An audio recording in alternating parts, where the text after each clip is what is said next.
Hello my dear friends, welcome to tech exam YouTube channel. दोस्तों आज की video हम ड्रिलिंग एंड ड्रीमिंग के एमसीक्यू क्वेश्चंस को डिस्कस करेंगे। सो हम स्टार्ट करते हैं फर्स्ट क्वेश्चन से। आप देख सकते हो यहाँ पर फर्स्ट क्वेश्चन है, in a taper shank twist drill a tang is provided at the end of. बोल रहा है कि ऐंठित बर्मा के सुंडाकार मध्य भाग में छोर पर एक टैंग होता है, वो क्यों होता है, उसका क्या उद्देश्य, हमारा जो टैंग होता है ड्रिल में क्यों होता है। तो आपको ए ऑप्शन मिल जाएगा, driving the drill it, preventing it for slipping, बर्मा चलन और इसे फिसलने से रोकने के लिए। यहाँ पर बी ऑप्शन मिलेगा, avoiding the sharp edge at the end, यानी छोर पर तीखे कोर से बचने के लिए। सी ऑप्शन में आपको देखने को यहाँ पर मिल रहा है कि saving material and reduce weight of drill. D option मिलेगा, increase the length of drill. तो हमारा यहाँ पर जैसे बर्मा की बड़ी लंबाई के लिए ए भी गलत हो जाएगी, सामग्री की बचत के लिए इसके लिए हम नहीं करते हैं, छोर पर तीखे कोर बचाने के लिए इसके लिए भी नहीं करते हैं। जो हमारा टैंक का उद्देश्य होता है वो उद्देश्य होता है कि बर्मा चलन और इसे फिसलने के लिए जब हम जो हमारा ड्रिल जो होता है उसमें टैंक रखी जाती है ताकि फिसले नहीं, वो सही से हम उसे पकड़ सके। तो हमारा इसका option number A is the right answer हो जाएगा। क्वेश्चन नंबर 2 आपकी स्क्रीन पर यहाँ पर देख लीजिए, बोल रहा है कि which one of the following is not a type of drill designation. निम्नलिखित में से क्या एक बर्मा संज्ञा का प्रकार नहीं है। तो आपको पता होगा हमारे 3 प्रकार के ड्रिल होते हैं, एच, एन और एस। जो हमारा क्यू होता है ये हमारा ड्रिल का प्रकार नहीं है, तो D is the right answer हो जाएगा। क्वेश्चन नंबर 3 आपकी स्क्रीन पर। क्वेश्चन नंबर 3 में बोला जा रहा है, which one of the following is not true regarding the reaming operation. छिद्र वर्धन परिचालन के संबंध में निम्नलिखित में से कौन से विकल्प एक सही नहीं है। तो आप देख लीजिए कौन से विकल्प सही नहीं। ये ऑप्शन मिल जाएगा आपको, reaming is accurate way of sizing and finishing. बिल्कुल सही बात है गाइज, हम रीमिंग जो करते हैं, हमारा रीमिंग का उद्देश्य होता है एक्यूरेट साइज और फिनिश के लिए हम रीमिंग करते हैं। बी ऑप्शन मिलेगा, for reaming operation the hole drilled always slightly under size. बिल्कुल सही बात है, जब भी हम रीमिंग करते हैं तो हमको अंडर साइज में ड्रिल करना पड़ता है। और सी ऑप्शन हमारा क्या मिल रहा है यहाँ पर, सी ऑप्शन आपको मिल जाएगा, reaming can not originate a hole. Reamer कभी भी हमारा छिद्र का निर्माण नहीं करता है, ये भी सही बात है, कभी छिद्र का निर्माण नहीं कर सकता है। डी ऑप्शन में आपको मिल जाएगा, in reaming the spindle speed should be double of the drilling speed. ये हमारा गलत हो जाएगा। बोल रहा है कि रीमिंग की स्पीड ड्रिलिंग स्पीड से यानी कि डबल रखनी चाहिए, नहीं रखनी चाहिए, उससे कम से कम ही रखी जाती है। ठीक है, जो हमारी रीमिंग स्पीड होती है ड्रिलिंग स्पीड से कम रखी जाती है। तो हमारे यहाँ पर डी बिल्कुल गलत, यानी कि गलत इसका कथन जो विकल्प है गलत है। तो इस जो क्वेश्चन नंबर 3 का आंसर हमारा डी हो जाएगा। क्वेश्चन नंबर 4 आपकी स्क्रीन पर। क्वेश्चन नंबर 4 में देखिए क्या बोला जा रहा है, विच one of the following operation is suitable for enlarging and exiting hall. तो यानी कि जो विद्यमान छिद्र को बड़ा करने के लिए हम कौन सा ऑपरेशन करते हैं, वहाँ पर हम करते हैं गाइज बोरिंग। तो हमारा D is the right answer हो जाएगा। अगर आप मेरे चैनल पर पहली बार विजिट कर रहे हैं तो प्लीज़ चैनल को सब्सक्राइब करके बेल आइकन प्रेस जरूर कर लें ताकि आने वाली प्रत्येक वीडियो को नोटिफिकेशन आपको मिलती रहे।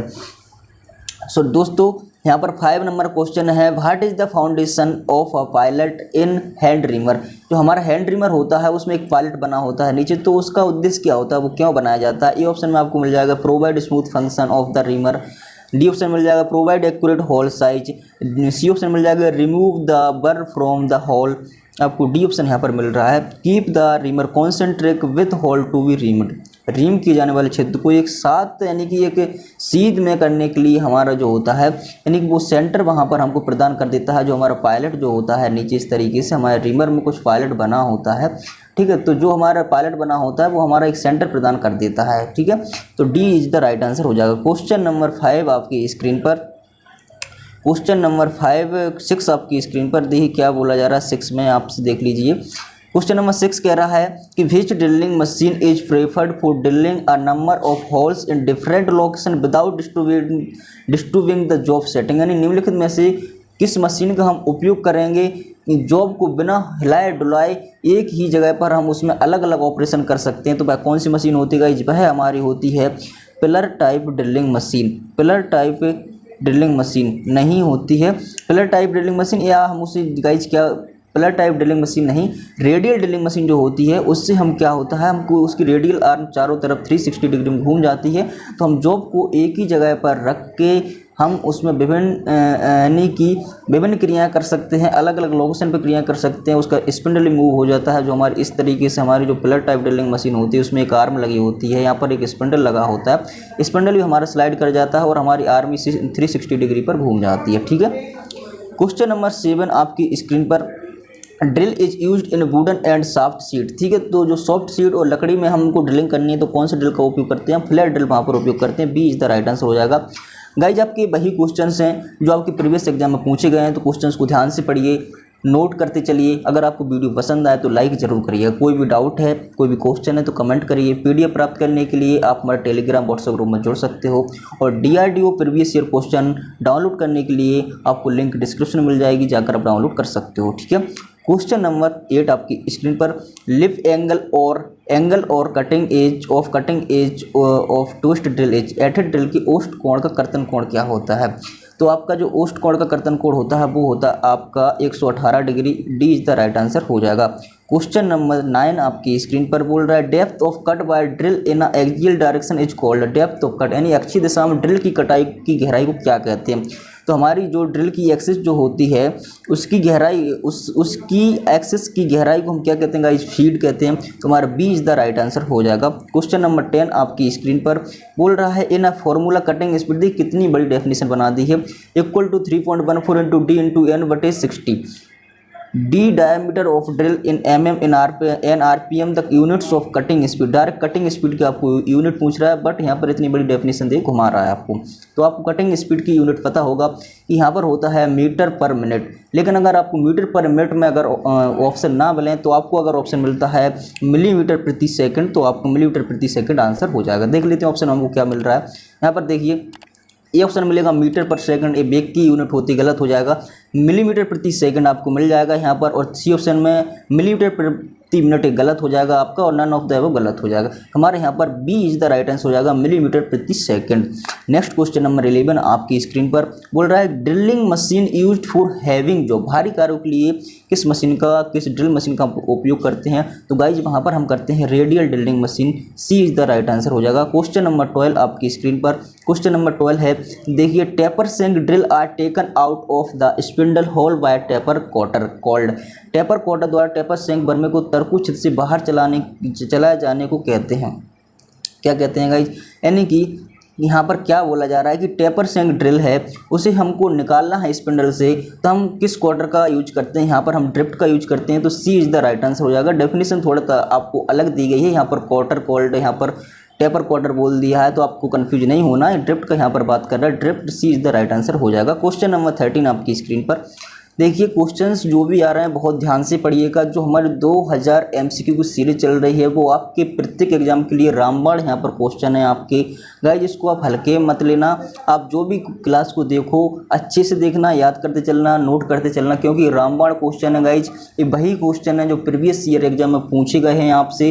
जैसे क्वेश्चंस बनते हैं इसमें बहुत मेहनत लगी, सभी क्वेश्चंस का एनालिसिस करके यहाँ पर उन क्वेश्चंस को लिया गया, टाइप किया गया, आपको फ्री में प्रोवाइड करा रहे हैं हम। आपसे हम कुछ नहीं चाहिए, बस हमसे आप इतना कर सकते हो हमारे लिए कि लाइक करिए, शेयर करिए, और हमारे रेगुलर व्यूअर बनने के लिए आप हमारे चैनल को सब्सक्राइब कर लीजिए, ताकि आपको ऐसे ही फ्री में हमारे lecture, detail lecture and MCQ के लेक्चर आपको मिलते रहें।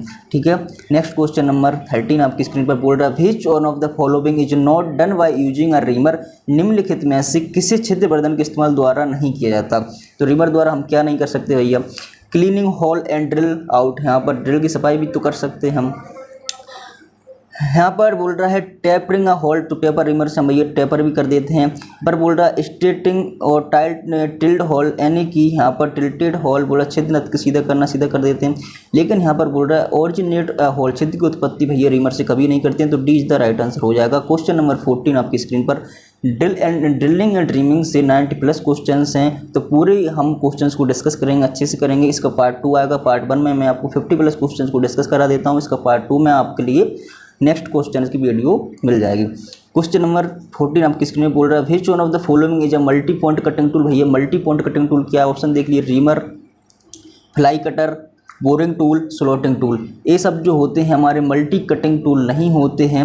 और रीमर जो हमारा होता है guys multi point cutting tool होता है। तो ए इज द राइट आंसर हो जाएगा, ए इज द राइट आंसर हो जाएगा। बहुत अच्छे इस क्वेश्चन को पढ़ना है, आपको याद करना, समझते हुए पढ़ना है, ताकि आप कभी भूलो ना, कंफ्यूज ना हो। क्वेश्चन नंबर 15 आपकी स्क्रीन पर, आप flat type drilling machine is also known as. Flat type drilling machine का दूसरा नाम क्या है। तो भैया फ्लैट टाइप ड्रिलिंग मशीन दूसरा नाम है round column section drilling machine. A is the right answer हो जाएगा। क्वेश्चन नंबर 15 आपकी स्क्रीन पर। क्वेश्चन नंबर 15 में बोल रहा है in a taper shank of twist drill a tang is provided at the end. एंठित बर्मा के टेपर मध्य भाग से छोर पर टैंक क्यों कहा, यानी कि यहाँ पर बोल रहा है जो हमारी टेपर सैंक ड्रिल होता है वहाँ पर बोल रहा है टैंक क्यों प्रोवाइडेड की जाती है। तो अभी मैंने बताया आपके लिए कि drilling the drill preventing of from slipping, यानी कि बर्मा चलने और फिसलने को बचाने के लिए वहाँ पर टेपर सैंक का हम यूज करते हैं। ए इज द राइट आंसर आपका हो जाएगा। नेक्स्ट क्वेश्चन में आपसे बोला जा रहा है in twist drill two opposite spiral flutes are एठित बर्मा में दो विपरीत सर्पिल नालियाँ किस लिए दी जाती हैं। तो भैया हम फ्लूट्स ड्रिल में किस लिए किस उद्देश्य से काटते हैं ये आपसे पूछा जा रहा है। तो यहाँ पर देखिए ए ऑप्शन मिलेगा आपको avoiding friction of tool with workpiece, यानी कि कृत्यांश के साथ उपकरण का घर्षण बचाने के लिए है। यहाँ पर बोल रहा है आर्टिस्टिक पर्पज ओनली, केवल कलात्मक उद्देश्य के लिए। Cutting material from workpiece, cutting सामग्री काटने के लिए। Providing clearance to the chips, छीलन को निकासी देने के लिए, यानी कि जो हमारी चिप्स निकलती है उसको निकासी देने के लिए हम क्या करते हैं भैया फ्लूट्स काटते हैं। तो D is the right answer हो जाएगा। क्वेश्चन नंबर 20 आपकी स्क्रीन पर। 20 बोल रहा है अ सिंगल टूल विच, आप अ सिंगल टूल यहाँ पर थोड़ा सा जूम करके देखते हैं क्या बोल रहा है। Single tool which performs the combined operation, देखिए यहाँ पर बोल रहा है a single tool which perform the combined operation of drilling and countersinking is called. एक एकल औजार जो दोनों ड्रिलिंग काउंटर और सिंकिंग का यहाँ एक साथ वहाँ पर ऑपरेशन कर सकता है वो हमारा होता है कौन सा ड्रिल होता है, कौन सा टूल होता है भैया वो हमारा होता है सेंटर ड्रिल। सेंटर ड्रिल में आप देखोगे तो हमारी काउंटर सिंक भी होती है और ड्रिलिंग क्रिया भी होती है। तो सी इज द राइट आंसर हो जाएगा। क्वेश्चन नंबर 20 का सी सही उत्तर हो जाएगा। क्वेश्चन नंबर 21 आपकी स्क्रीन पर बोल रहा है the drill is held and rotated by, drill को इसके द्वारा पकड़ा जाता है और घुमाया जाता है। तो भैया जो हमारी टैंक जो होती है उसके द्वारा पकड़ के घुमाया जाता है, यानी कि D is the right answer हो जाएगा। देखिए आपको कुछ क्वेश्चन से लग रहा होंगे कि सिंपल क्वेश्चन है, तो भैया कुछ यूनिट ऐसे हैं जो सिंपल ही क्वेश्चन पूछ लेती हैं, बहुत बेसिक ऊपर से उठा लेते हैं जिसमें आप कंफ्यूज हो जाते हो, गलत हो जाते हैं उत्तर। ठीक है, जैसे कि बार के NPCIL में कई बार बहुत सिंपल क्वेश्चन पूछे गए हैं। क्वेश्चन नंबर 22 आपकी स्क्रीन पर the cutting edge of a standard twist drill are called, एक मानक घुमाव ड्रिल का कटाई सिरा क्या कहलाता है। तो कटाई सिरा आपका क्या कहलाता है लिप्स। लिप्स से हमारा क्या बनता है भैया कटाई सिरा बनता है, लिप्स के द्वारा हमारा कटिंग पॉइंट बनता है। तो B is the right answer हो जाएगा। क्वेश्चन नंबर 23 आपकी स्क्रीन पर टोस्ट ड्रिल घुमावदार ड्रिल क्या है। तो हमारा ए है एंड कटिंग टूल, ड्रिल हमारा क्या है भैया एंड कटिंग टूल है। सी इज द राइट आंसर हो जाएगा। क्वेश्चन नंबर 24 आपकी स्क्रीन पर 24 में है drill socket compare to drill sleeves. Drill sleeve की तुलना में ड्रिल सॉकेट होती है, ड्रिल स्लीव हमारी छोटी होती है और ड्रिल सॉकेट जो होती है वो बड़ी होती है। तो B is the right answer हो जाएगा। ठीक है, ड्रिल स्लीव की तुलना में ड्रिल सॉकेट लार्जर यानी कि बड़ी होती है। क्वेश्चन नंबर 25 आपकी स्क्रीन पर बोल रहा है विच one of the following is an example of drilling operation. Drilling operation का कौन सा एग्जांपल थे। तो यहाँ पर ड्रिलिंग तो हम ड्रिलिंग से ड्रिल ऑपरेशन से कर नहीं सकते हैं, अंडरकट भी नहीं बना सकते, इनमें से कोई तो होगा नहीं। यहाँ पर हो जाएगा ट्रेपिनिंग। ट्रेपिनिंग जो ऑपरेशन होता है जिससे हम बासर वगैरह बड़े बड़े हॉल सीट में काटते हैं, तो हमारा वो हम ड्रिल मशीन से कर लेते हैं। तो ये सी इज द राइट आंसर हो जाएगा। क्वेश्चन नंबर 26 आपकी स्क्रीन पर यहाँ पर बोल रहा है commonly used units of feed in drilling operation. तो भैया यहाँ पर फीड की यूनिट आपसे पूछी जा रही है। फीड की यूनिट होती है हमारे मिलीमीटर प्रति रेवोल्यूशन, मिलीमीटर प्रति revolution. B is the right answer हो जाएगा। क्वेश्चन नंबर 27 आपकी स्क्रीन पर 27 में यहाँ पर बोला जा रहा है if the strength of material to be drill is high the drill speed should be. यदि ड्रिल करने के पदार्थ का उच्च बल है तो ड्रिल की गति हमारी कम होनी चाहिए, लो यहाँ पर हो जाएगा हमारा। अगर ड्रिल करने यानी जिस मटेरियल पर हमको ऑपरेशन करना हार्ड मेटल के लिए हम ड्रिल की गति स्पीड कैसे रखते हैं, लो रखते हैं और नर्म के लिए हाई रखते हैं। ठीक है, और हमारा कम व्यास के लिए ड्रिलिंग स्पीड ज़्यादा रखी जाती है और ज़्यादा व्यास के लिए बड़े व्यास के ड्रिलिंग के लिए हम वहाँ पर ड्रिलिंग स्पीड कम रखते हैं। Question number 28 if the drill bit is over heated the causes, यानी कि ड्रिल बिट हमारी ओवर हीट हो जाती है उसका क्या कारण है यहाँ पर बोल रहा है। तो cutting speed is too high, clearance angle is not correct, यहाँ पर कर्तन गति अत्यधिक निष्कर्षण कोण सही नहीं है। नेक्स्ट है feed rate is too high, cooling insufficient, feed दर अत्यधिक और शीतलन हमारा काम नहीं यानी सही से काम नहीं कर रहा। Point angle is incorrect, drill is not sharp, यहाँ पर हमारे सही जो तीनों जो हमारे ऑप्शन है तीनों कारण हमारे बनते हैं। ऑल ऑफ दीज हमारा आंसर हो जाएगा। तीनों कारण से हमारा ड्रिल हीट होता है।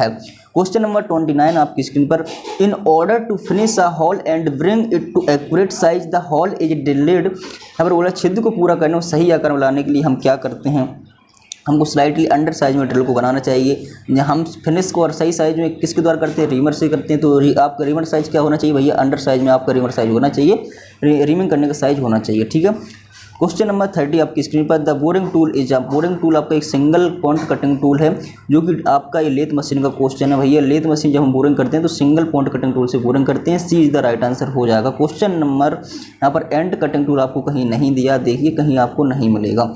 एक हमारा एंड कटिंग टूल भी होता है जो ड्रिलिंग में हम यूज करते हैं, यहाँ पर सिंगल पॉइंट कटिंग टूल हो जाएगा। आपका लेथ मशीन का क्वेश्चन है तो option number C is the right answer हो जाएगा। क्वेश्चन नंबर 31 आपकी स्क्रीन पर, which one of the below operation require higher spindle speed. तो भैया हायर स्पिंडल स्पीड हम किस ऑपरेशन में रख सकते हैं? रीमिंग में तो यहाँ पर हम रख नहीं सकते हैं, ये हमारा गलत हो जाएगा। थ्रेड में तो बिल्कुल नहीं रख सकते हैं, गलत हो जाएगा। ड्रिलिंग में बिल्कुल नहीं रख सकते हैं। बोरिंग ऑपरेशन है, इसमें हम हाई स्पीड रख सकते हैं तीनों की अपेक्षा, तो सी इज द राइट आंसर हो जाएगा। क्वेश्चन नंबर 32 आपकी स्क्रीन पर, what is the helix angle of general purpose के लिए हेलिक्स एंगल आपका कितना होता है? 27.5 डिग्री। कितना होता है गाइस? 27.5 डिग्री आपका जनरल पर्पज के लिए हेलिक्स एंगल रखा जाता है। और अलग अलग धातु के लिए अलग अलग हेलिक्स एंगल आपका होता है। हेलिक्स एंगल के जो होते हैं हमारे 3 प्रकार के होते हैं, एच एन एस, यानी कि एच प्रकार का ड्रिल होता है हार्ड मेटल के लिए, एन प्रकार का ड्रिल होता है नॉर्मल मेटल के लिए, सामान्य कार्य के लिए, एस प्रकार का होता है सॉफ्ट मेटल के लिए। और 10 से यहाँ पर आपको याद रखना है 10 से 13 डिग्री हमारा एच प्रकार ड्रिल के लिए होता है 10 से 13 डिग्री।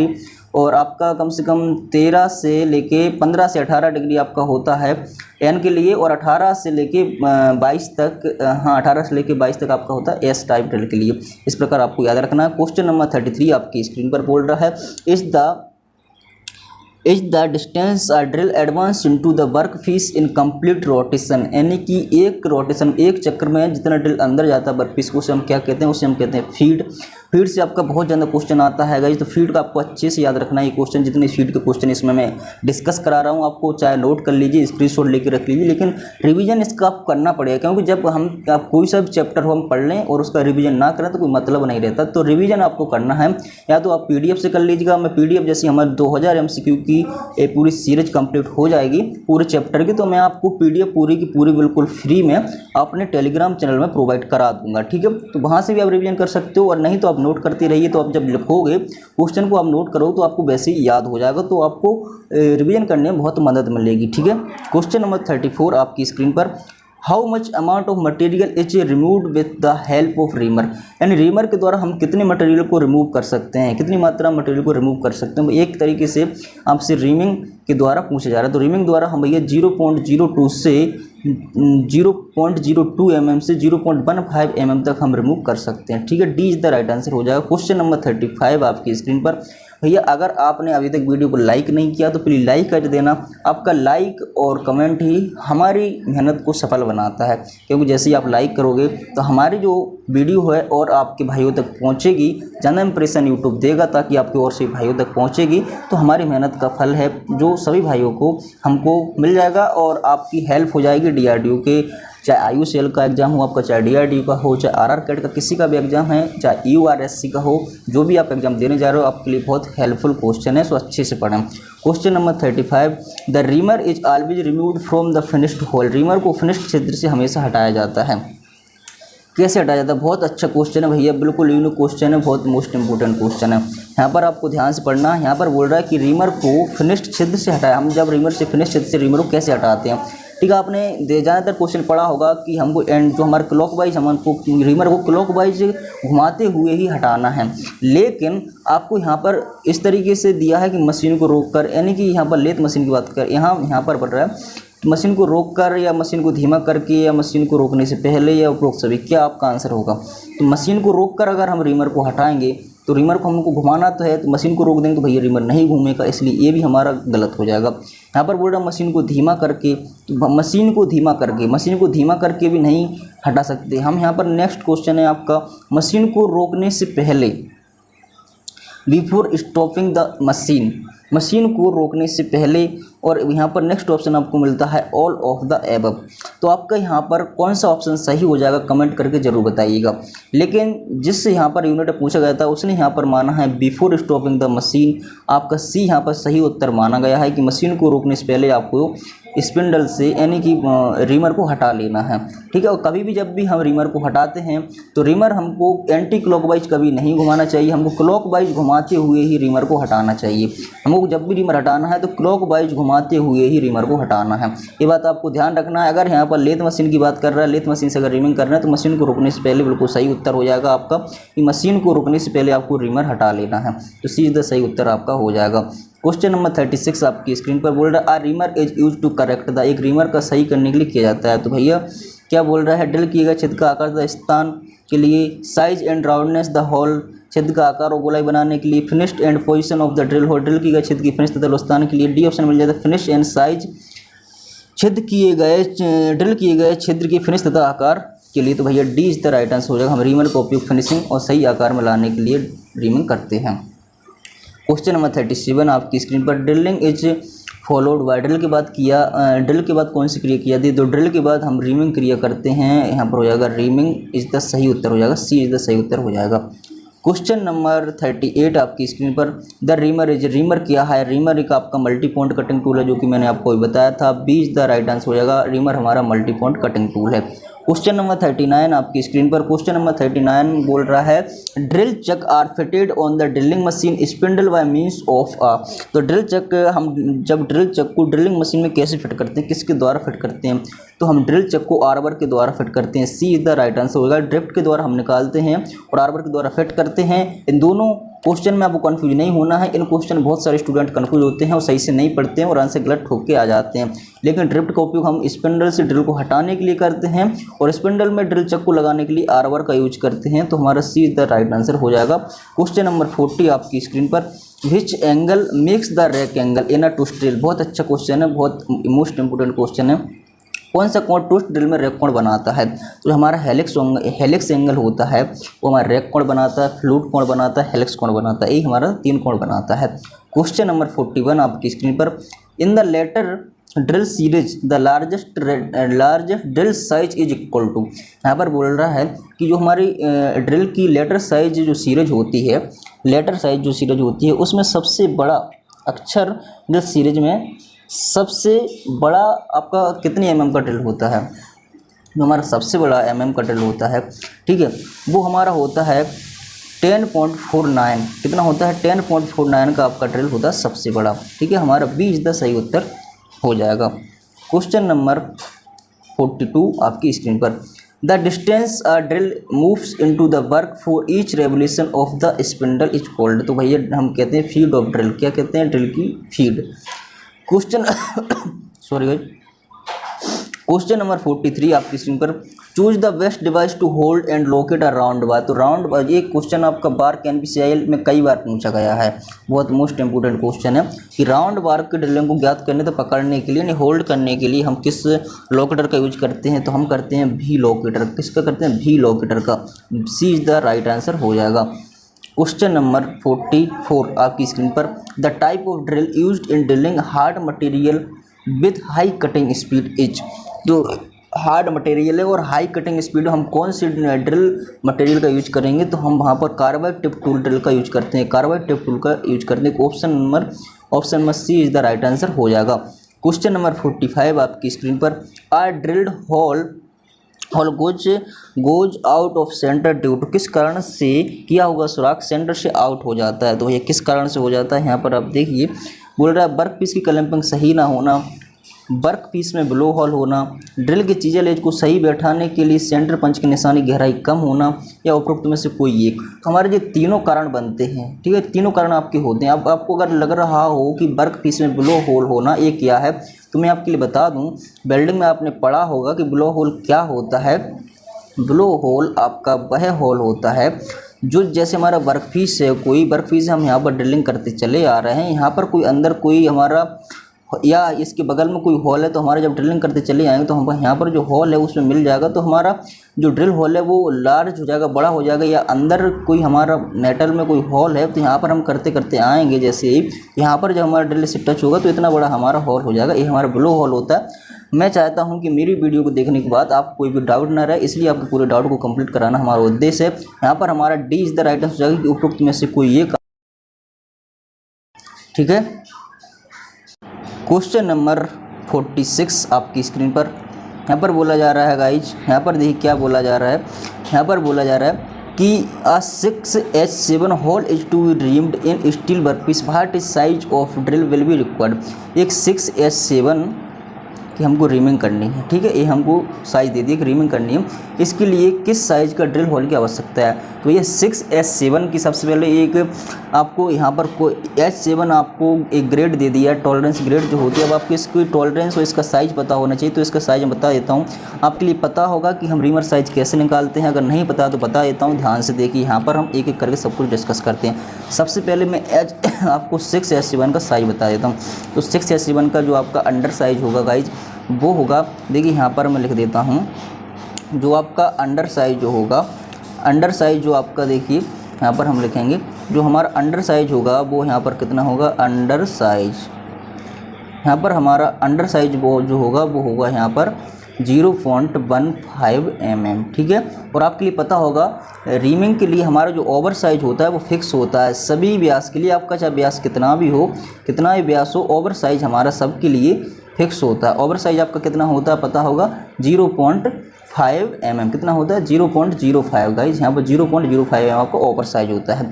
अब आपके लिए यहाँ पर 6H7 के लिए निकालना है। मैंने 6H7 के लिए आपको अंडर साइज और ओवर साइज बता दिए है। तो आपको अंडर साइज पता होना चाहिए। आपको अंडर साइज जब हमारा डिटेल लेक्चर आएगा उसमें मैं कंप्लीट करा दूंगा सबके अंडर साइज, कितने व्यास के लिए कितना अंडर साइज आपका रखा जाता है।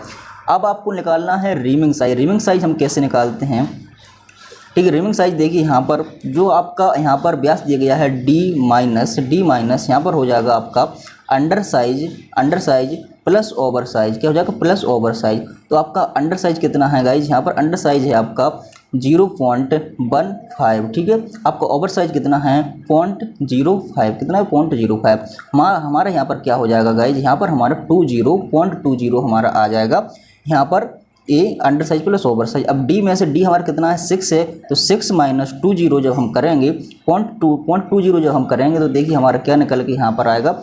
डी में से जब हम 0.6020 करेंगे तो हमारे यहाँ पर निकल के आएगा। यहाँ पर देखिए सही से मैं आपके लिए घटा के, तो कुछ स्टूडेंट तो घटाने में भी गलती कर देते हैं, इसलिए मैंने यहाँ पर जोड़ के अभी आपको सॉरी अलग से बताया हुआ है। यहाँ पर देखिए 6 हो गया, उसके बाद आप पॉइंट के बाद 2 जीरो लगा लीजिए इस प्रकार से। इसके बाद पॉइंट के बाद आपका है 2 0, तो हम जब हमारा 0 में से 0 जाएगा तो 0 बचेगा, और 10 में से जब आपका 2 जाएगा तो आपका बचेगा 8, और पॉइंट के बाद पॉइंट यहाँ पर एक आ जाएगा आपका, तो 6 में से जाएगा 5 बचेगा, यानी कि 5.8 कितना आपका निकल के आएगा गाइज 5.8। 5 पॉइंट आपको मिल जाएगा बी ऑप्शन में। यहाँ पर देखिए यहाँ पर आपको मिल जाएगा 5.8 बी ऑप्शन में, तो B is the right answer हो जाएगा। आई होप कि आपको रीमिंग साइज निकालना आ गया होगा, एंड यहाँ पर 6H7 क्या है ये भी आपको समझ आ गया होगा। आपका कोई डाउट अभी भी रह गया तो हमें कमेंट में पूछ सकते हो। क्वेश्चन नंबर 47 आपकी स्क्रीन पर, the point angle of twist drill depend upon the twist drill का पॉइंट एंगल किस पर डिपेंड करता है। यहाँ पर बोल रहा है कटिंग स्पीड पर, या टाइप ऑफ ड्रिल मशीन पर, साइज ऑफ द ड्रिल पर, या मटेरियल टू बी ड्रिल की जाने वाली धातु पर हमारा पॉइंट एंगल डिपेंड करता है। तो D is the right answer हो जाएगा। क्वेश्चन नंबर 48 आपकी स्क्रीन पर, the suitable cutting fluid for drilling MS plate के लिए हमारा सूटेबल कटिंग फ्लूइड हो जाएगा सोल्यूबल ऑयल, घुलनशील तेल, B is the right answer हो जाएगा। क्वेश्चन नंबर 49 आपकी स्क्रीन पर बोल रहा है विच one of the following coolants is used for reaming. Aluminium के लिए, एल्यूमिनियम की रीमिंग करने के लिए किस प्रकार के कूलेंट का यूज करते हैं, तो केरोसिन यानी कि मिट्टी के तेल का हम यूज करते हैं एल्यूमिनियम की रीमिंग, ड्रिलिंग या थ्रेडिंग करने के लिए। D is the right answer हो जाएगा। क्वेश्चन नंबर 50 आपकी स्क्रीन पर, which one of the following metal does not require any coolant during. किस मेटल के लिए कोई भी कूलेंट हमारा रिक्वायर नहीं होता है, तो हमारा कास्ट आयरन के लिए किसी भी कूलेंट की आवश्यकता नहीं पड़ती है। आई होप कि आपको आज की वीडियो बहुत ज़्यादा पसंद आया होगा। अगर पसंद आया तो प्लीज़ लाइक करें, शेयर करें। DRDO क्वेश्चन पेपर अगर आप डाउनलोड नहीं किए तो लिंक डिस्क्रिप्शन में जाकर डाउनलोड कर लीजिए। और चलिए मिलते हैं नेक्स्ट टॉपिक नेक्स्ट वीडियो के साथ, जब तक के लिए जय हिंद जय Bharat. Thanks for watching and